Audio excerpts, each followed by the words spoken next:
குட்டி தம்பிக்கு 45 days vaccine நேற்று தாங்க போட்டுட்டு வந்தோம். போடும்போதே சிஸ்டர் சொன்னாங்க ஃபீவர் வரும்னு சொல்லிட்டு. ஒத்தனும் எதுவும் கொடுக்க வேணாம்னு சொன்னாங்க. நான் ஃபஸ்ட்டு பேபிக்கு இந்த மெடிசன் தான் ட்ரை பண்ணேன்.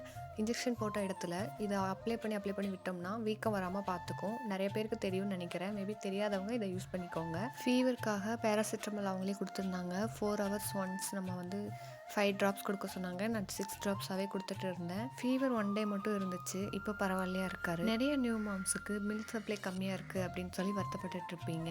என்னோட ஃபர்ஸ்ட் பேபிக்கு நான் 4 இயர்ஸ் வரைக்குமே ஃபீட் பண்ணிட்டு இருந்தேன். நிறைய பேர் சொல்லுவாங்க ஆஃப்டர் டெலிவரி இதை சாப்பிடாது அதை சாப்பிடாதுன்னு சொல்லி. அதுவும் சி செக்ஷன் பண்ண மதர்ஸ்லாம் ரொம்பவும் பாவம். பட் நான் அது எதையுமே ஃபாலோ பண்ணலை. உருளைக்கிழங்கும் கத்திரிக்காய் மட்டும் அவாய்ட் பண்ணிட்டு மற்ற எல்லாமே சாப்பிட ஆரம்பித்தேன். குழந்தைங்க ஃபீட் எடுக்க நேச்சுரலாகவே மில்க் நம்மளுக்கு இன்க்ரீஸ் ஆகிடும். குழந்தைக்கு பால் பத்தலை அப்படின்னு நினச்சிங்கன்னா 2 நாளைக்கு ஒரு தடவை நைட் டைமில் ஒரு பாவக்காய் எடுத்துக்கோங்க. உங்களுக்கு எப்படி சாப்பிட பிடிக்குமோ அந்த மாதிரி நீங்கள் சமைச்சு சாப்பிட்டுக்கலாம். பாவக்காய் நம்மளுக்கு 2 in 1 மாதிரி மில்க் இன்க்ரீஸ் பண்ணி கொடுக்கும். ப்ளஸ் ஆஃப்டர் டெலிவரி நம்மளுக்கு வயிற்று புண்ணையும் போக்கிடும். செகண்ட் டிப் கார்லிக், வெள்ளை பூண்டு. அது எப்பவும் குழம்புல சேர்க்கறத விட 1% எக்ஸ்ட்ரா சேர்த்துக்கோங்க. அதுவும் மில்க் இன்க்ரீஸ் ஆக ஹெல்ப் பண்ணும். ப்ளஸ் நமக்கும் குழந்தைக்கும் கேஸ் பிடிக்காமல் இருக்கும். இந்த 2 டிப்பும் ஃபாலோ பண்ணி பார்த்துட்டு எப்படி இருந்துச்சுன்னு கண்டிப்பாக கமெண்ட்டில் சொல்லுங்கள். நானும் பார்த்து ஹாப்பியாவேன். சரி, நான் போயிட்டு வரட்டுங்களா?